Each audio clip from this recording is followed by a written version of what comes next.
Hey guys, welcome back to the channel. Today's a pretty exciting day. We got all of our parts in except for the aesthetics, graphics, plastics, but those are on the way. We got the cylinder in from Power Seal. So there's a whole bunch of stuff all coming together at once right now for this, and we're on kind of a time limit. So what I want to do is get some polishing done, and then we're going to work on putting the engine back together, but we also have to polish the head and the clutch cover. I got the cylinder in. We got to clean up and wire brush off the power valves and get those into the cylinder. So there's not really going to be much of a rhyme or reason. I'm just going to go ahead and put this case on the side of the engine and get it off the bench and move on to another thing. So you guys are along for the ride. Let's get to work.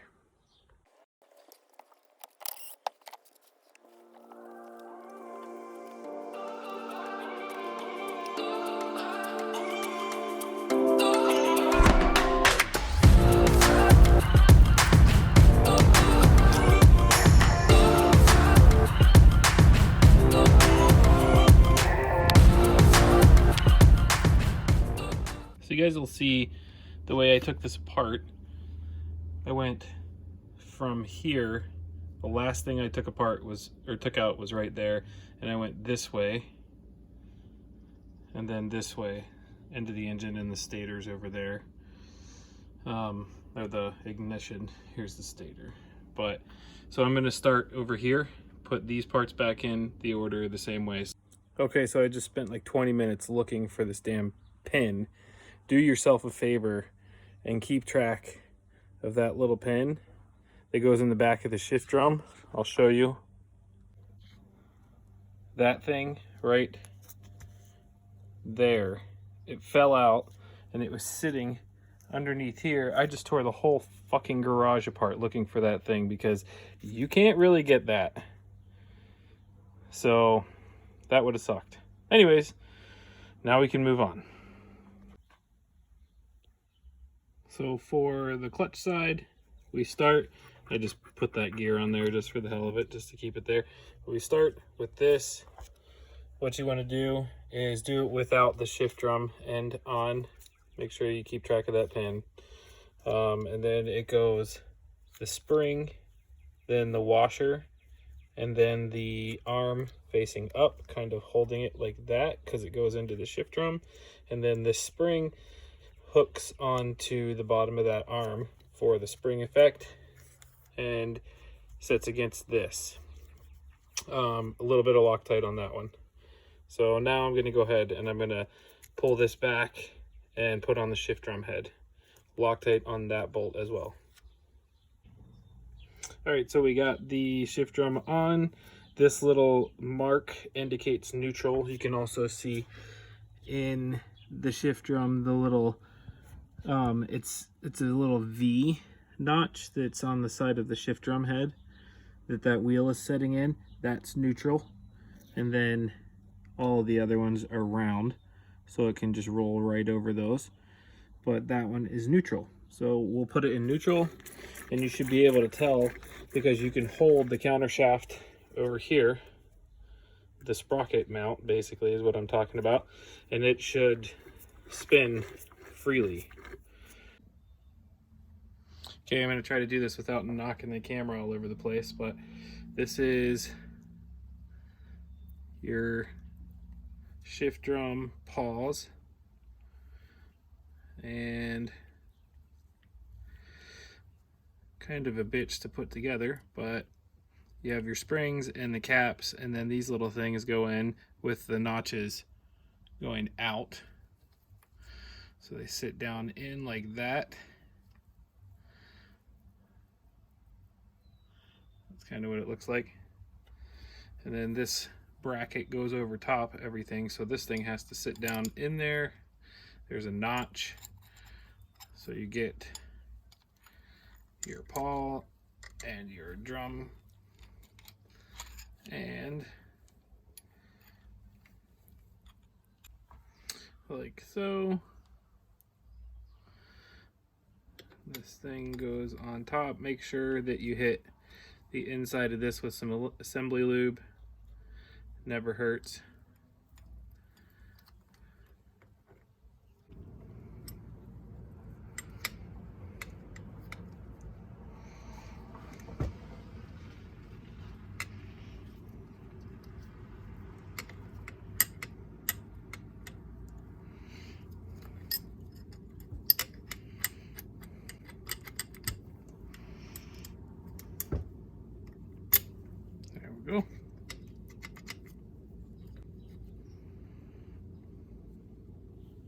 Make sure your shift bracket lines up.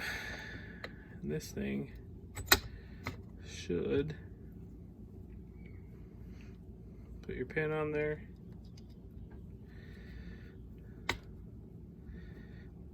Yeah.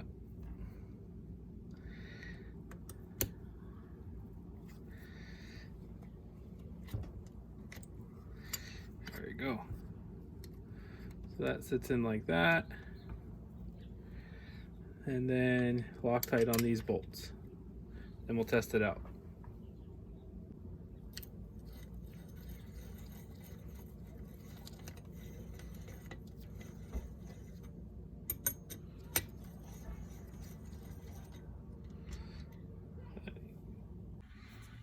So we ran into a problem. I got the shift drum all assembled and slid in the shifter, which pokes out the other side. Everything's good on that. That fit really nice. But then whenever I went to put the bolts in, they weren't threading. So what I found was this eBay case that I paid way too much for has been drilled out and re-threaded for these 3 mount holes for bigger bolts, not the stock size. And if I put my bracket over top of it, the bolts that fit in the holes don't fit through my bracket. And as you can see on this side and that side, there is very little room to play with. So now I get to drill out these bracket holes to fit bolts that are this size, or I can put in helicoils to fit these holes to the correct size, which are an 8mm thread. See, this is the bolt that goes in there, and it fits in that hole nice and snug. But whenever you put it in this hole, it's stripped out. Okay, so what I opted to do was I have this helicoil kit. Thankfully, it's the M6 one.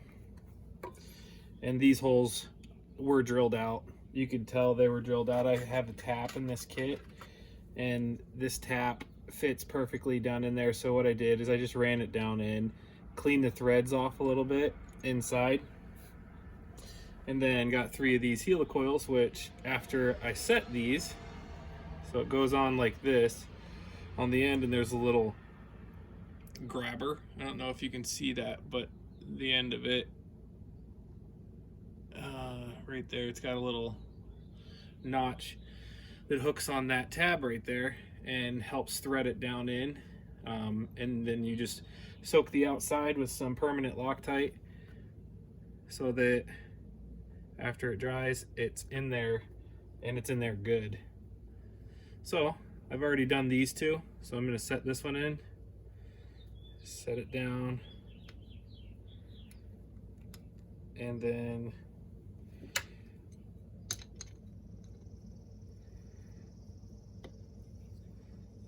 turn it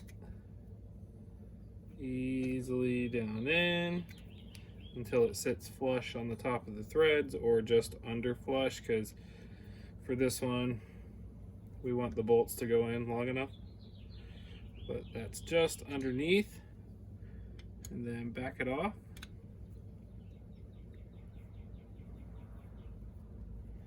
And that little hook in there stops pushing or pulling it. It's designed just to grab it and push it down in. And then when you start backing it off, then the threads are in there. So now what was once for a big ass freaking bolt that no longer fits, this one that's supposed to sit in there, the right size, now fits. But we got to let that Loctite set up a little bit in there so that it doesn't lock the bolts in it. Thought maybe while we were waiting, we'd test out our buffing station. I got this buffing station from Harbor Freight. Set up the buffer on it, or the grinder, so that it would be a permanent addition. I can put it over there out of the way after we're done using it, but I don't have to keep mounting it to the bench over there whenever I want to polish stuff. So I got a wire brush hooked up on this side and then polisher on this side. We're not going to use this side. We're going to use a wire brush and clean off the axles and the bolts that are going to be used to put the frame back together. So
all right, so we've given it time to set up. Let's go ahead and put this thing back together. So where were we? We had this thing.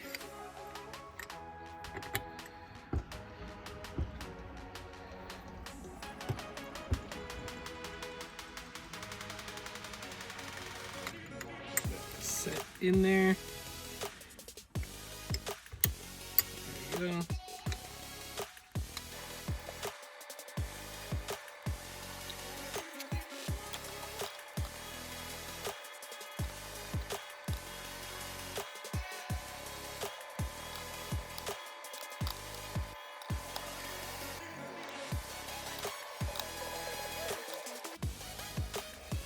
Okay, Kickstarter shaft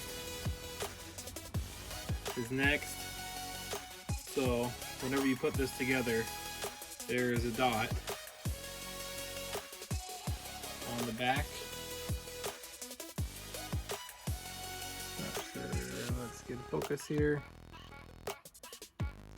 That dot with that sets the neutral position for the Kickstarter. So if those dots are lined up, put your spring on, put your Kickstarter in, and then put your stop in.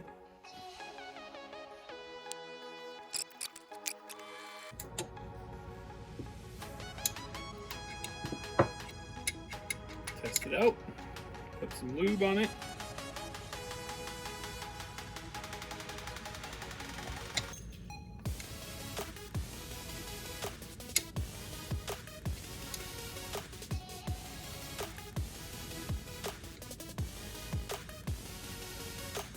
Then in,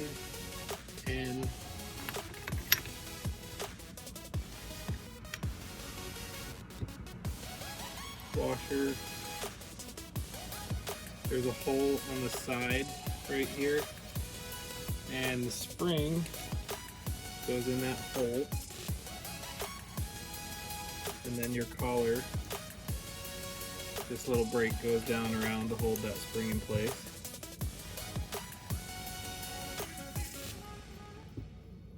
So that's holding that in place.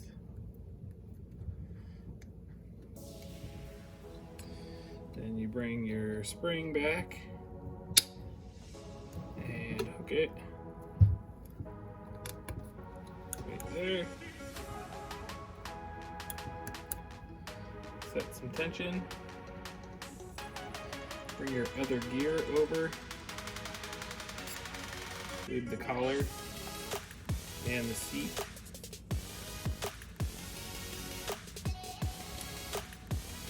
Put the collar on there. And the gear.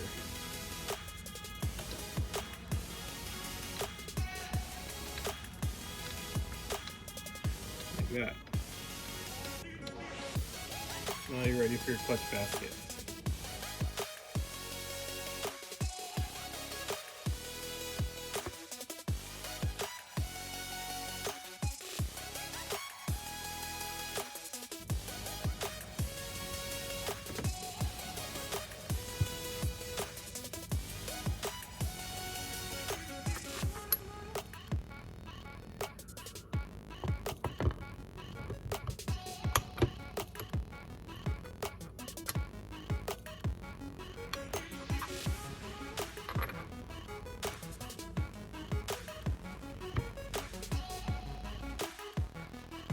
Okay, so we got the clutch plates in, and put the pressure plate on top. Now I'm just putting the bolts in the pressure plate, and we will tighten up these bolts. Always go in a crisscross pattern, and each one I think is about 10 to 12 foot-pounds. Do not over tighten these, because the last thing you want to do is snap one of these off inside the hub. So we'll go ahead and we'll tighten these down.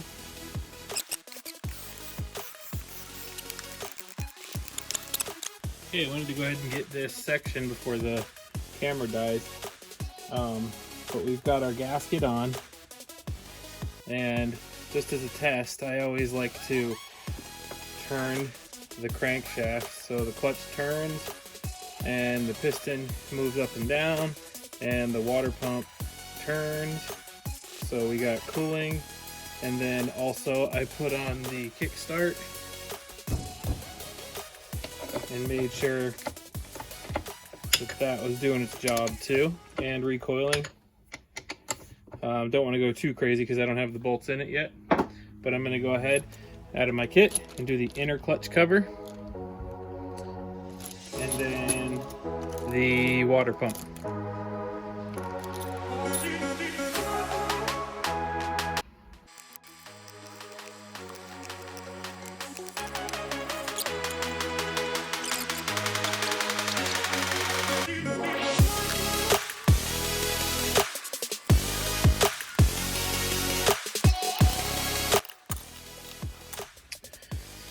For these, you get them down to the bottom and then another quarter turn just to seal the crush washer. Same with this one. This is a bleed, and this is the bleed for the drain for the water pump.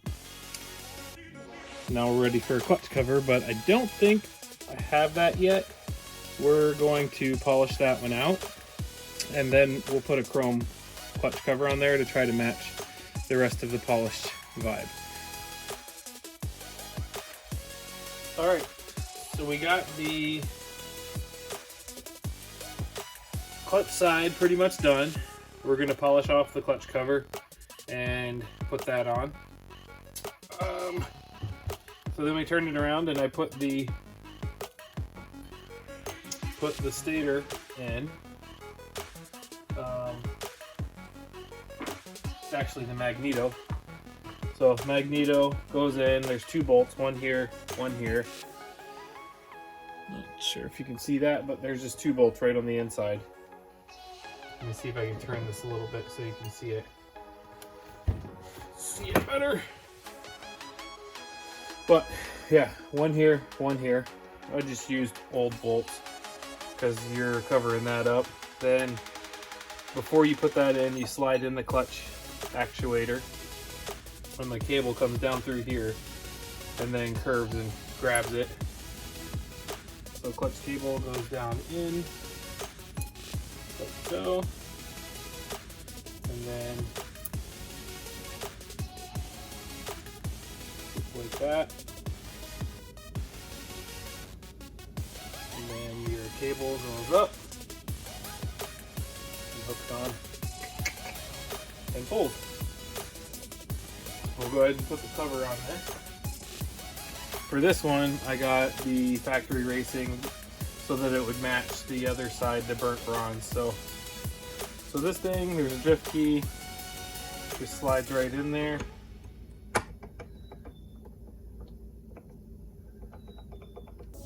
Just like that. Washer, some Loctite on there.